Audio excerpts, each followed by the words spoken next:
The grand chamber of the Galactic Council stretched for hundreds of meters in every direction. Beings from across the galaxy gathered here to discuss matters of peace and war. Today, the chamber buzzed with frustrated voices. Ambassador Zixthar stood at the central podium, his blue-scaled skin reflecting the bright lights above. He held a data tablet in his clawed hands and tried to keep his voice calm.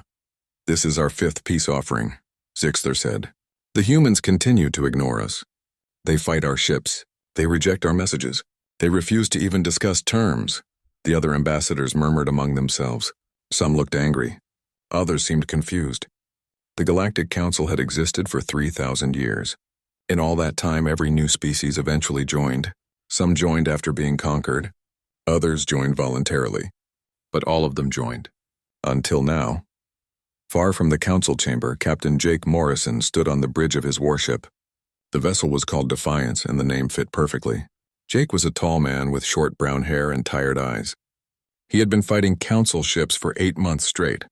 His uniform was wrinkled from too many days without proper rest. "Another message from the council, sir," said Lieutenant Maya Rodriguez. She was younger than Jake, with dark hair pulled back in a tight bun. Her fingers moved across her control panel. "They're offering full membership again. Trading rights, technology exchanges, protection under their laws." Jake read through the message on his screen. The terms were generous, maybe too generous. He could see what they were trying to do. The council wanted humanity to accept their authority. Once humans agreed to council protection, they would have to follow council rules. It was a trap disguised as a gift. "Send the same response we always send," Jake said. No reply at all. Maya nodded and turned back to her station. She understood why they couldn't negotiate. This wasn't about getting better terms. It was about staying free. Back on Earth, President Helen Carter sat in her office, surrounded by advisors. The room had large windows that looked out over the capital city. General Paul Dixon spread a star map across the conference table. Red markers showed where council fleets were positioned. Blue markers showed human colonies and defense stations. "They're getting desperate," Paul said. He was a heavy-set man with gray hair and a stern face. "Every week they offer more. Better terms. More technology. More freedom within their system. But it's still their system," Helen replied. She was in her 50s with blonde hair starting to show gray. Her eyes were sharp and calculating. "The moment we accept council membership, we accept that they have authority over us. That's a line we can't cross." Director Lisa Bennett spoke up from her seat near the window. She ran Earth's intelligence services and always seemed to know more than she said. "Public support is holding, but barely. People see these generous offers and wonder why we keep fighting. They don't understand the long game." Helen stood and walked to the window. Below, the city stretched to the horizon. Millions of people going about their lives unaware of how close they were to losing everything. "We need to help them understand. If the council gains authority over us now, we'll never get it back. In 10 years, 20 years, we'll be just another member species following their rules. Our children will grow up as subjects, not citizens of a free Earth." On the frontier world of New Montana, Colonel Amy Hughes stood on a dusty ridge overlooking her base. The planet's red soil reminded her of pictures she'd seen of Mars. But unlike Mars, New Montana had breathable air and native plant life. Human colonists had been here for 5 years, building farms and small towns. Amy watched as her soldiers checked the perimeter defenses. Yesterday, a Vraxian scout ship had approached the planet. The aliens had broadcast messages about peace and cooperation. Amy's response had been to lock weapons on their ship until they left. Some people might call that aggressive. Amy called it necessary. Her second-in-command, Lieutenant Ben Carter, climbed up the ridge to join her. He was young, maybe 25, but he had already fought in 3 battles against council forces. "The colonists are asking questions, ma'am. They want to know why we won't talk to the aliens." Amy didn't take her eyes off the base below. "Tell them the truth. We're not against talking. We're against bowing. There's a difference." In the council chamber, Ambassador Daniel Price sat alone at the human delegation desk. He was the only human who regularly attended council sessions. His job was simple: listen to everything they said and agree to nothing. It was lonely work. The other ambassadors avoided him like he carried a disease. Today, Representative Thul Mora approached his desk. The alien was tall and thin, with skin that seemed to shimmer in the light. Thulmora was considered one of the more reasonable council members. "Ambassador Price, may I speak with you privately?" Daniel gestured to an empty seat. "Nothing we say here will be private. The council monitors everything." "True enough," Thulmora said, sitting down anyway. "I want to understand your people. The council offers peace, prosperity, and protection. Why do humans refuse?" Daniel had answered this question a dozen times, but he tried again. "Because you're not offering those things. You're offering them in exchange for our submission. We didn't travel to the stars to find new masters. The council doesn't have masters and servants. We have senior and junior members, yes, but all voices are heard." "Are they?" Daniel asked. "When was the last time a junior member successfully opposed a senior member's proposal? When did a newly joined species get to vote on matters affecting older members?" Thulmora was silent. They both knew the answer. The council had a hierarchy. Species at the top made decisions. Species at the bottom followed orders. It had worked that way for thousands of years. "Humanity is young," Thulmora finally said. "You don't understand the dangers of isolation. There are threats in this galaxy that require unity to face." "We understand cooperation," Daniel replied. "What we don't accept is your definition of unity. Unity shouldn't require us to give up our freedom to choose our own path." The conversation ended there. Thulmora returned to their seat, and Daniel returned to his lonely watch. Around the chamber, other ambassadors whispered and plotted. Some wanted to crush humanity militarily. Others wanted to isolate human space and let them struggle alone. A few, like Thulmora, genuinely wanted to find a peaceful solution. But none of them understood the fundamental problem. Humans had come to the stars expecting to find friends or enemies. They had prepared for both possibilities. What they hadn't prepared for was finding a galactic government that demanded submission in exchange for peace. And now that they had found exactly that, humanity's response was simple and absolute. No. The Council could offer all the technology in the galaxy. They could promise protection from every threat. They could guarantee prosperity beyond measure. None of it mattered, because accepting those offers meant accepting Council authority, and that was something humanity would never do. The standoff continued. Council ships patrolled the borders of human space. Human vessels patrolled from the other side. Neither side fired unless fired upon. Neither side backed down. And in the great chamber of the Galactic Council, ambassadors continued to argue about what to do with these strange, stubborn humans who refused every offer of peace. Nobody knew it yet, but this was just the beginning. The real crisis was still ahead. The emergency session of the Galactic Council drew representatives from every corner of known space. The chamber was more crowded than it had been in decades. Everyone wanted to understand the human problem. For the first time in Council history, a species was winning a war while refusing to negotiate peace. Admiral Krevnoth of the Hegemony Fleet stood before the assembly. He was a massive creature, nearly 3 meters tall with 4 arms and armored skin. His fleet had been the first to encounter human vessels 6 months ago. The memory still made him uncomfortable. "The humans don't fight like any species we've encountered," Krevnoth explained. His voice boomed through the chamber's speakers. "They sacrifice entire ships to gain tactical advantages. They ignore our superior numbers. When we corner them, they become more aggressive, not less. Our standard combat doctrines are useless against them."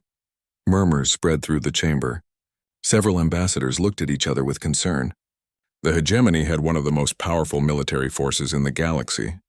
If they couldn't defeat human ships, what hope did anyone else have? Scientist Prime Elison took the floor next. She was a scholar who had spent weeks studying human broadcasts and transmissions. Her research had revealed disturbing patterns. "The humans have been fighting wars among themselves for their entire recorded history," she said.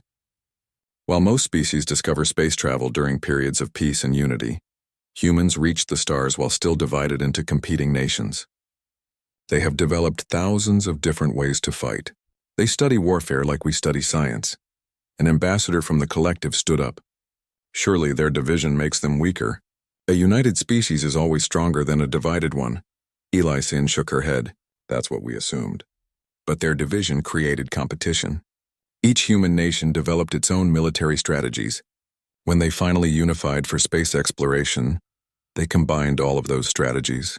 The result is a species with more tactical knowledge than the rest of the Council combined." The chamber erupted in arguments. Some representatives refused to believe it. Others demanded immediate military action. A few suggested complete withdrawal from human space. The unity that had defined the Council for thousands of years was cracking. On Earth, Commander Nick Harper ran a briefing for his military staff. Nick was responsible for analyzing Council communications. His team worked in a secure building deep underground, monitoring every transmission from Council space. Today's briefing focused on what they had learned. Lieutenant Sophie Graham was the team's expert on alien psychology. She had studied the Council's history and culture for years. Now she stood before a room full of officers explaining what made humans different. The Council species all reached space the same way. Sophie said, they unified their homeworlds, developed peaceful governments, then slowly expanded into space. When they met other species, they formed the Council based on cooperation and hierarchy. It's all they know. And we don't fit that pattern, Nick added. We reach space while still fighting among ourselves. We colonized planets before we had a unified government. When we finally did unify, it was because we needed to defend ourselves, not because we wanted to join some galactic community. Captain Ryan Foster, who commanded a defense platform in the outer colonies, raised his hand, so they literally can't understand why we won't join them. It's worse than that, Sophie replied. They can't even imagine a species that doesn't want to join. In their minds, cooperation means hierarchy. Someone has to be in charge. Someone has to follow orders. The idea of genuine equality between species is foreign to them. In the outer system, Ryan returned to his defense platform orbiting New Berlin. His crew had just intercepted another Council transmission. This one proposed a cultural exchange program. Students from Earth would study in Council schools. Council observers would visit human colonies. It sounded friendly enough. Ryan read through the proposal with growing irritation. Hidden in the friendly language were requirements. Human students would study Council law. Council observers would have access to military facilities. The exchange program was just another attempt to gain authority over human space. They're persistent, I'll give them that, said Ensign Kate Sullivan. She was Ryan's communications officer. Young but sharp. This is the third cultural proposal this month. Because they still think this is about understanding each other, Ryan said. They don't realize we understand them perfectly. That's why we're saying no. Back in the Council chamber, Ambassador Daniel Price sat through another long session. Today the Council was discussing options. The debate had been going for hours. Some ambassadors wanted to impose economic sanctions. Others suggested a blockade of human space. A few extremists called for a full military invasion. Daniel listened to all of it without comment. His instructions from Earth were clear. Observe everything, agree to nothing, and make no threats. Let the Council argue among themselves. Eventually they would realize that humanity wasn't going to change its position. Representative Thul Mora tried to restore order. We cannot continue like this. The humans have shown they can defend themselves. Our military options are limited. We need a diplomatic solution. What diplomatic solution? Admiral Krevnoth demanded. They refuse to negotiate. They ignore our offers. They won't even explain what they want. They have explained, Daniel finally spoke up. You just don't want to hear it. We want to be left alone. We want to trade with anyone willing to trade on equal terms, and we want everyone to understand that Earth makes its own decisions. No outside authority, no Council oversight, just us running our own affairs. That's not how the galaxy works, another ambassador said. Species must cooperate. They must follow established rules. Your rules, Daniel corrected. Rules you made without us. Rules that benefit the species already in power. Why should we follow them? The question hung in the air.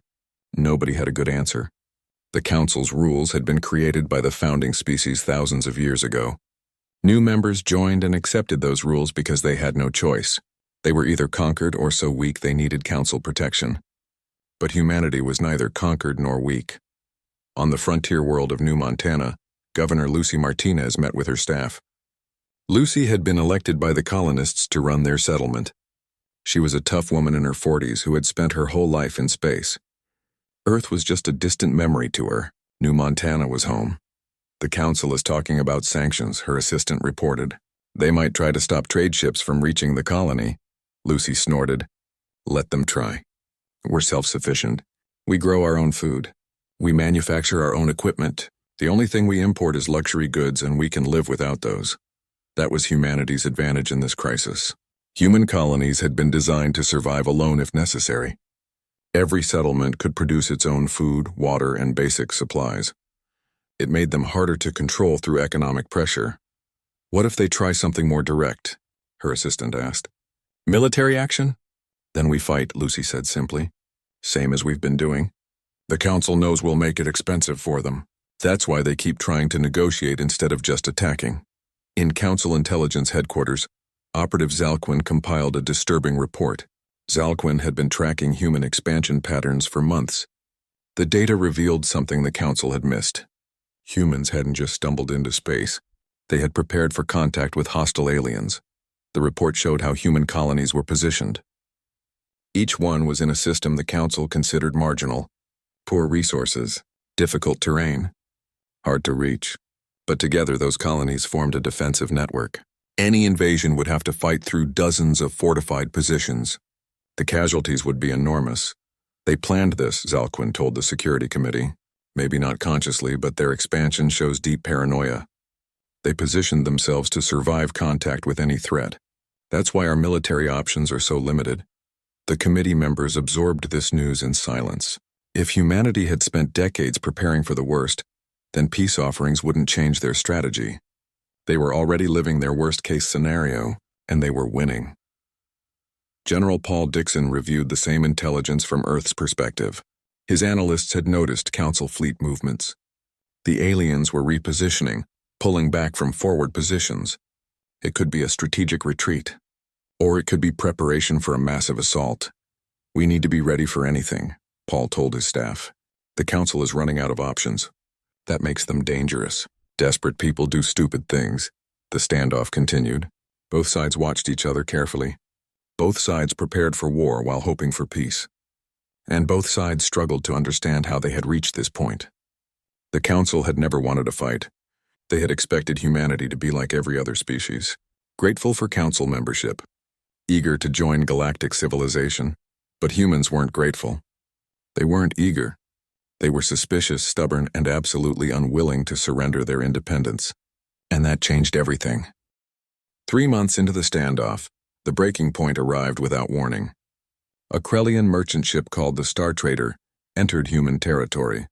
The ship's captain claimed it was an accident. They had navigation problems and drifted across the border. It might have been true. It might have been an excuse to test human defenses. Commander Beth Adams commanded the patrol ship Vigilant. She had standing orders. Any unauthorized vessel in human space must be detained and searched. It didn't matter if they were merchants or military. The rules applied to everyone. Beth brought her ship alongside the Star Trader and hailed them. "This is the Earthship Vigilant. You have entered restricted space. Cut your engines and prepare for boarding." The Krellian captain appeared on screen. He looked nervous. "This is unnecessary. We mean no harm. We simply need repairs and then we'll leave." "Cut your engines now," Beth repeated, "or we will disable them for you." The Krellian ship complied. For the next 2 days, Beth's crew searched every compartment. They verified the crew's identities. They checked the cargo. They examined the navigation logs. Everything checked out. The Star Trader really was just a merchant ship with equipment problems. Beth released them with a warning. "Stay out of human space. Next time we might not be so patient." The incident should have ended there, but Ambassador Zixthar saw an opportunity. He called an emergency council session and demanded answers. "The humans detained a civilian vessel," he declared. "They held innocent merchants for 2 days without cause. This is piracy under council law." Ambassador Daniel Price stood to respond. His voice was calm, but his words were sharp. "First, we are not members of your council. Your laws don't apply to us. Second, the ship entered our space without permission. We had every right to investigate. Third, we released them unharmed with all their property intact. If that's piracy, then the word has lost all meaning." "Council law applies to all spacefaring species," Zixthar insisted. "No," Daniel said. "Your law applies to council members. We're not members. We never agreed to your laws. You don't get to decide what rules we follow." The statement sent shockwaves through the galactic community. For 3,000 years, council law had been universal. Every ship in space followed the same rules. Every species accepted council jurisdiction. Until now. Humanity had just rejected the entire framework of interstellar governance. On Earth, General Paul Dixon watched as council fleets began massing near the border. His staff worked around the clock preparing defensive plans. Major Chris Turner ran the Tactical Operations Center. He was a quiet man who rarely smiled, but he was brilliant at military strategy. "If they attack, we'll take losses," Chris reported during the morning briefing. "But we've made sure those losses will hurt them more than us. Every colony has defense platforms. Every system has minefields. Every battle will cost them dozens of ships. The question is whether they're willing to pay that price," Paul said. He looked tired. The stress of the past months was showing on everyone. If they are, we could be looking at the biggest war humanity has ever fought. President Helen Carter faced increasing pressure from civilian leaders. Senator Alan Brooks had been demanding negotiations for weeks. Now he organized a coalition of politicians who wanted peace at any cost. During a heated meeting in the presidential office, Alan confronted Helen directly. "You're gambling with millions of lives," Alan said. His face was red with anger. "The council is offering peace. Good terms. Why can't we compromise?" Helen kept her voice level.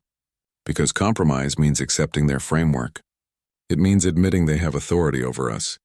Once we do that, we'll never get it back. In 20 years, when they decide to change the terms, what leverage will we have? None. We'll be just another junior member doing what we're told." "That's speculation. You don't know they'd abuse their authority."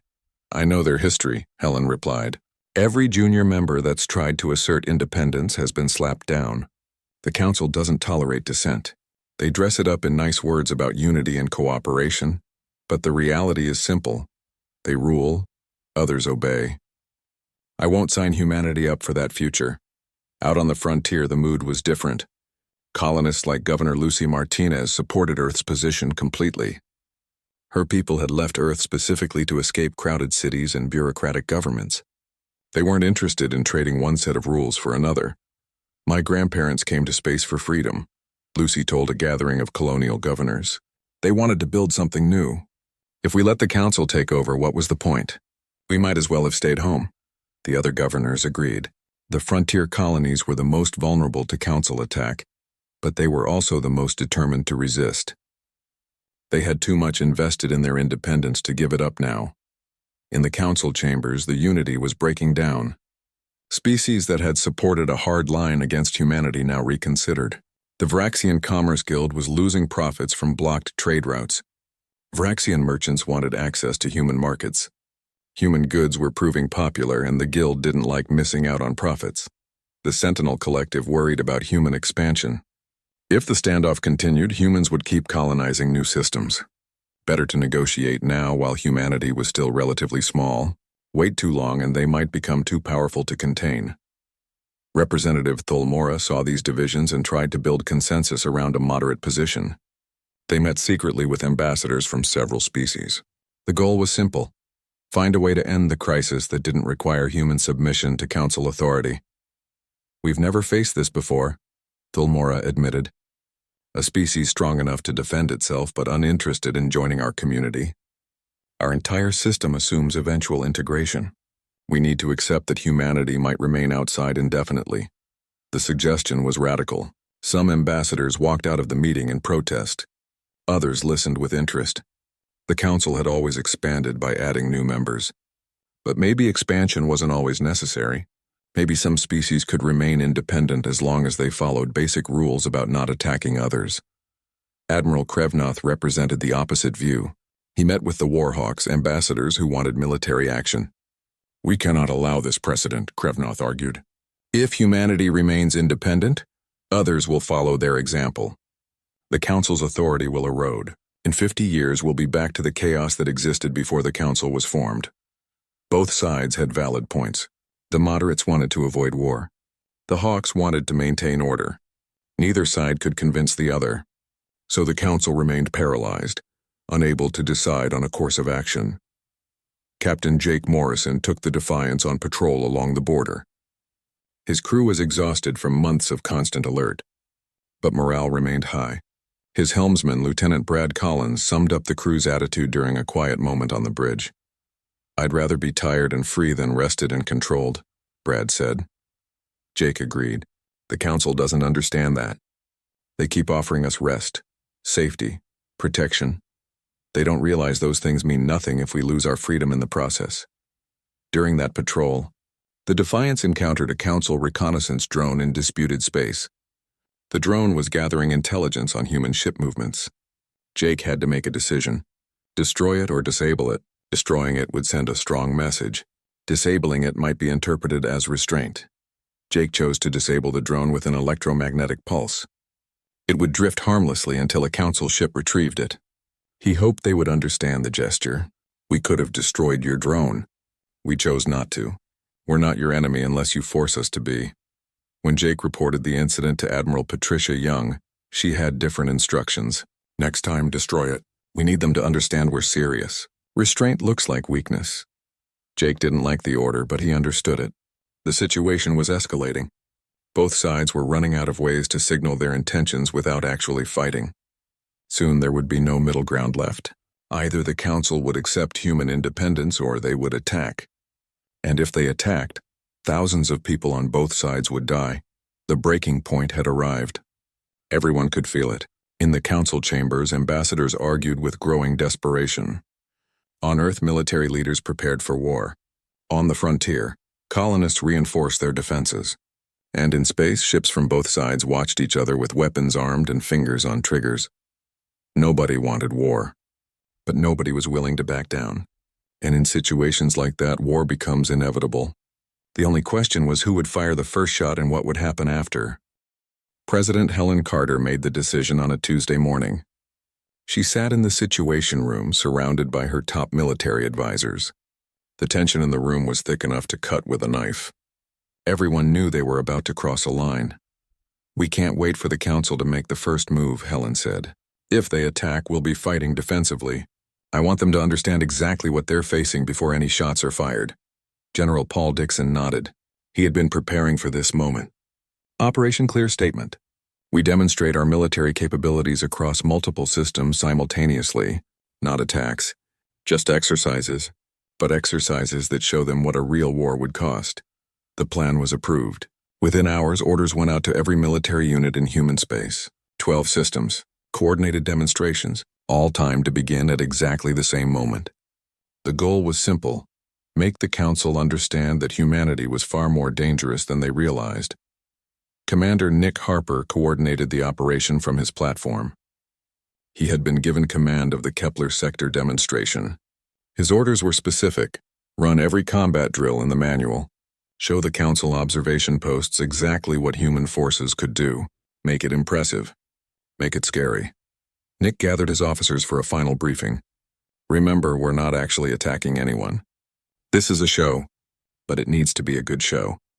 I want those Council observers to go back to their superiors and report that humans are not to be messed with. Captain Jake Morrison led the fleet demonstration in his sector. The Defiance was joined by 6 other warships. Together they performed maneuvers that shouldn't have been possible for such young spacefaring species. Ships moved in perfect coordination. Weapon systems activated and deactivated with precision timing. Every movement was calculated to demonstrate mastery of space combat. Jake knew the Council would be watching. Their observation posts were positioned just outside human space, monitoring everything. He wanted those observers to see human ships performing tactics that even veteran Council fleets struggled with. Let them report that back to their admirals. On New Montana, Colonel Amy Hughes positioned her ground forces in full view of Council satellites. Her soldiers ran through combat drills with flawless execution. Armored vehicles moved across the dusty terrain. Artillery pieces demonstrated their range. Infantry units showed off coordination that came from years of training. Amy stood on her command ridge and watched the exercises. Let them see this, she told Lieutenant Ben Carter. Let them understand that taking this planet would cost them thousands of soldiers. Then ask themselves if it's worth it. The operation lasted 6 hours. Across 12 systems, human forces demonstrated capabilities that shocked Council observers. The coordination alone was remarkable. But the tactical sophistication was what really frightened them. Humanity had been in space for less than 50 years. They shouldn't have been this advanced. In the Council chambers, panic set in. Military analysts delivered their reports with shaking voices. Councillor Thulmora tried to maintain order, but representatives shouted over each other. The careful diplomatic language disappeared. Fear took over. They executed maneuvers we consider advanced, one analyst reported. Their fleet coordination suggests command and control systems more sophisticated than our own. Their ground forces showed unit cohesion that takes decades to develop. And they did all of this simultaneously across 12 systems. That level of coordination is unprecedented. Admiral Krevnoth listened to the reports with growing dread. He had fought humans before and barely survived. Now he understood why. They're not just dangerous, he said quietly. They're more dangerous than us. If we fight them, we might win eventually, but the cost will be catastrophic. Ambassador Zixthar tried one last desperate gambit. He contacted Ambassador Daniel Price directly, without council authorization. The conversation was brief but revealing. Zixthar appeared on Daniel's screen looking exhausted. What do you want? Zixthar demanded. Name your terms. Resources? Territory? Representation in the council? Just tell us what will end this. Daniel's answer came without hesitation. We want to be left alone. We want to trade with anyone willing to trade as equals, and we want everyone to understand that Earth's sovereignty is not negotiable. Ever. The council cannot simply ignore a spacefaring species. There are protocols, traditions. The system has worked for thousands of years. Then change the system, Daniel said. Because we're not going away and we're not submitting. Those are your only two options. Accept our independence or try to take it by force. Choose wisely, the call ended. Zixthar sat in his office staring at a blank screen. For the first time in his long career, he didn't know what to do. The council had always been the strong one. Other species came to them asking for membership. The council decided who joined and on what terms. But humans had reversed the situation. They were dictating terms to the council, and the council had no good response. Back on Earth, not everyone supported the aggressive approach. Senator Alan Brooks organized protests in major cities. Thousands of people marched demanding peace talks. The media ran constant debates about whether the government's strategy was brilliant or insane. General Paul Dixon held a press conference to address the protests. He stood at a podium facing dozens of cameras and chose his words carefully. I understand people want peace. Everyone wants peace. But we need to be clear about what peace means. Peace on someone else's terms is just a polite word for surrender. History shows us what happens to people who trade freedom for safety. The result is never worth the cost. In the military, support remained solid. Soldiers like Major Chris Turner believed in the mission. Chris had studied council history. He had read about what happened to species that joined as junior members. They lost their military independence first, then their economic independence, finally their political independence. It happened slowly over decades, but it always happened. We're not fighting because we hate the council, Chris explained to his staff. We're fighting because we know what joining them would mean. In 50 years, Earth would be just another province following orders from some alien bureaucracy. Our grandchildren would grow up as second-class citizens in someone else's empire. We're preventing that future. Lieutenant Sophie Graham saw it from a psychological angle. She had studied both human and alien cultures. The council can't imagine genuine equality between species, she told anyone who would listen. Their whole system is based on hierarchy. Someone leads, someone follows. The idea that we could cooperate as true equals is foreign to them. They literally don't have the mental framework to understand what we're asking for. While Earth debated and the council panicked, something unexpected happened. The council's moderate faction saw an opportunity. Councillor Thulamora gathered supporters and drafted a radical proposal. They called it the Recognition Accords. The basic idea was simple but revolutionary. Create a new category of relationship with the council. Not members, not enemies, something in between. Independent associated civilizations. Species that cooperated with the council but maintained their own sovereignty. No council laws would apply in their territory. No council authority over their decisions. Just voluntary cooperation on matters of mutual interest. The proposal met fierce opposition. Warhawks like Admiral Krevnoth called it the beginning of the end for galactic order. If we allow humanity to remain independent, others will demand the same. The council will become meaningless. But as days passed and the standoff continued, more council members reconsidered. The alternative was war, and the military analysts had made clear what that war would cost. Thousands of ships destroyed, tens of thousands of soldiers killed, multiple worlds devastated, all to force one species to join a club they didn't want to be part of. Was it worth it? More and more council members were deciding the answer was no. Captain Ryan Foster received intelligence that council military forces were standing down. The warships massing at the border were pulling back to normal patrol positions. His crew celebrated cautiously. Nobody wanted to assume the crisis was over. But it was the first good news in months. Did we just win? Lieutenant Kate Sullivan asked. Ryan wasn't sure how to answer. Maybe we just delayed the next fight. But for now, we proved our point. We showed them what attacking us would cost. That's something. On the frontier, Governor Lucy Martinez watched as council observation ships withdrew from New Harmony's orbit. The colonists gathered in the settlement square. They were confused about what the withdrawal meant. Lucy addressed them with her usual directness. We don't know if this is over, but we proved something important. We proved that humans don't back down when threatened. Whatever comes next, we'll face it the same way. Together. Free. And on our own terms.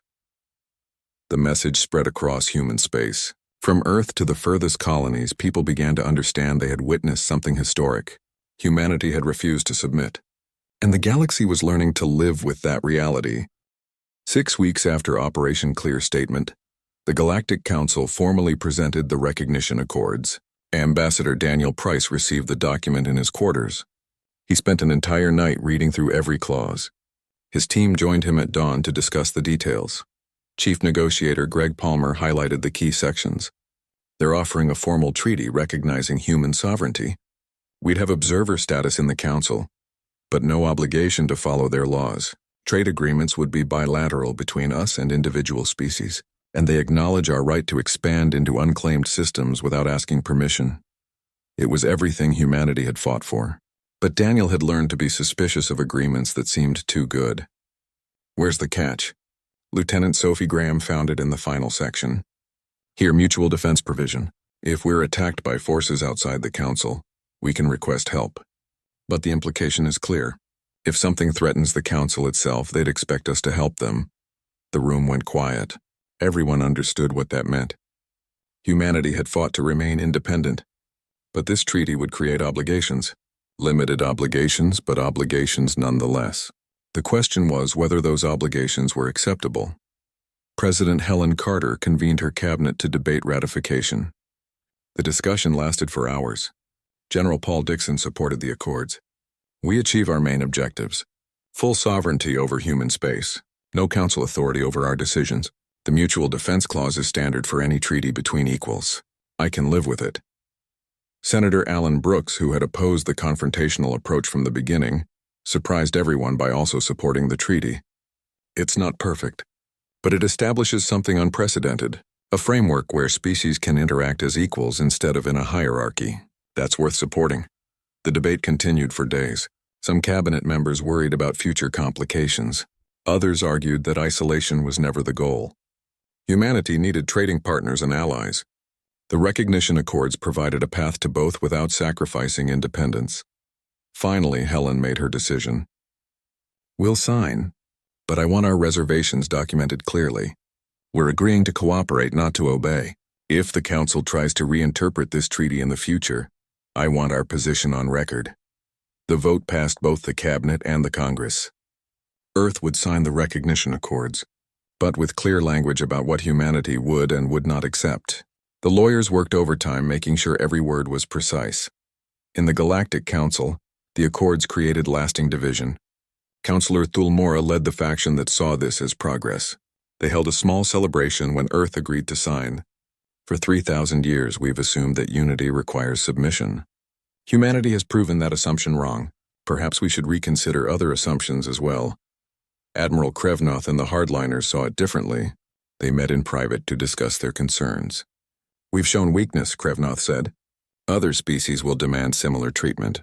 The Council's authority will slowly disappear. Give it 100 years and we'll be back to chaos. Both sides were partially correct. Over the next 5 years, 2 other species requested independent associated civilization status. The Council was forced to adapt. The governing structure became less rigid.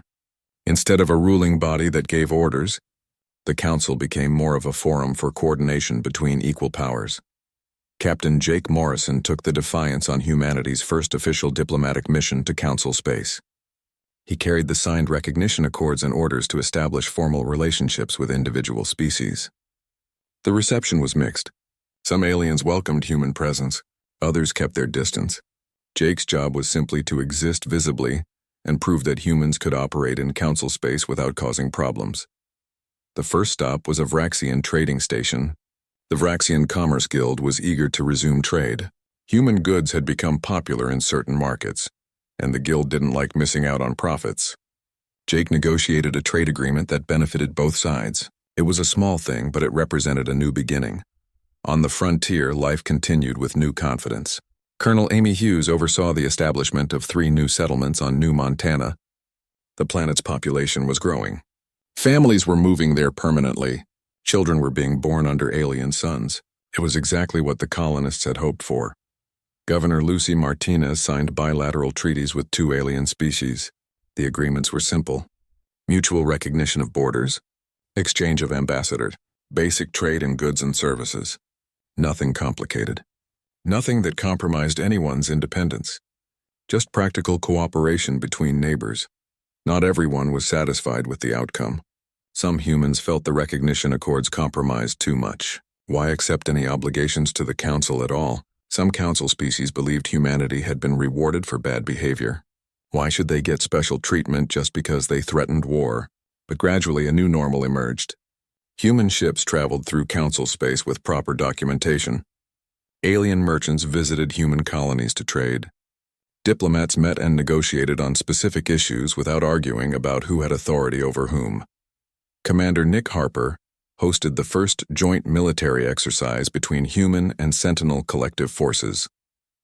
The exercise was limited in scope, just basic communication drills and search and rescue scenarios, but it represented a breakthrough. 2 military forces that had almost gone to war were now learning to work together. Major Chris Turner observed that both sides learned from each other. The Sentinels showed humans some of their sensor technology. Humans shared tactical approaches the Sentinels had never considered. Neither side was trying to dominate. They were just exchanging information between professionals. Ambassador Daniel Price established the first human embassy in council space. The location was Sigma Station, a neutral world where many species maintained diplomatic presence. His staff included Lieutenant Brad Collins as military attaché and Kate Sullivan as cultural liaison. The embassy became a gathering place for the curious. Aliens who wanted to understand humans came to talk.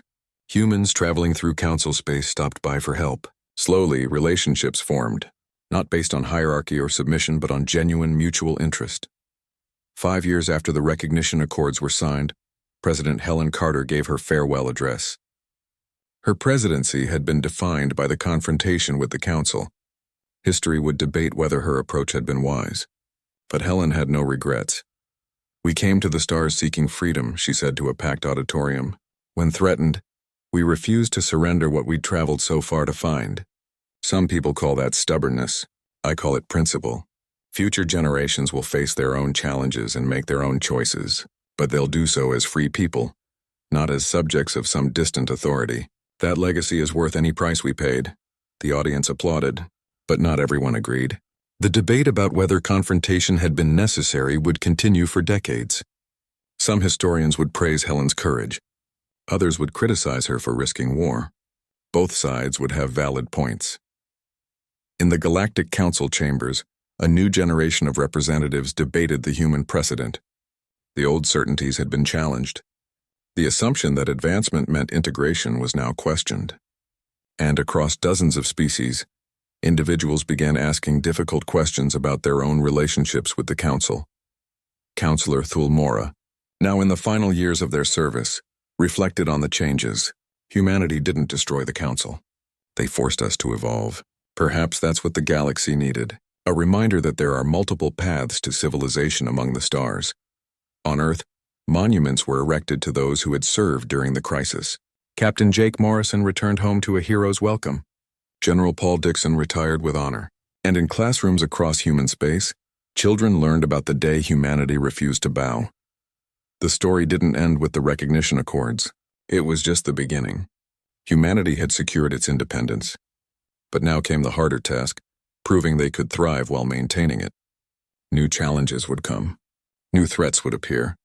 But humans would face them the same way they'd faced the Council, on their own terms together, and refusing to surrender the freedom they'd fought so hard to preserve. In the vast expanse of space, both humanity and the Galactic Council moved forward into an uncertain future. Both had changed because of their encounter.